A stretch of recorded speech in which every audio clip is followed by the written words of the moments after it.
How is lab-grown meat produced? Have you ever wondered how lab-grown meat is made? This innovative process is changing the way we think about food production. Let's break it down step by step.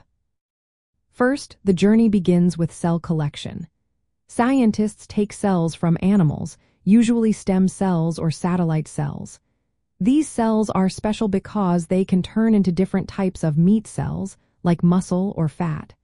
This is a key part of the process, as it sets the foundation for the meat we will eventually eat. Next, these cells are placed in bioreactors.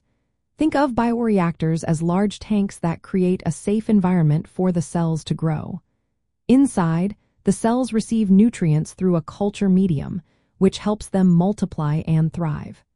This stage is essential for producing enough cells to create a substantial amount of meat. As the cells grow, they need to differentiate into specific types of meat components.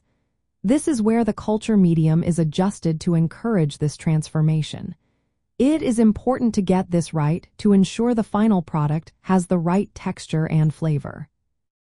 Once the cells have differentiated, they are arranged using scaffolding. Scaffolding is a supportive material that helps the cells organize into shapes like steaks or burgers. It also plays a role in delivering nutrients and aiding further differentiation. This step is crucial for achieving the final look and feel of the meat. Now, let's talk about the ethical side of lab-grown meat. One major benefit is animal welfare. Since lab-grown meat does not require the slaughter of animals, it aligns with ethical principles that prioritize humane treatment.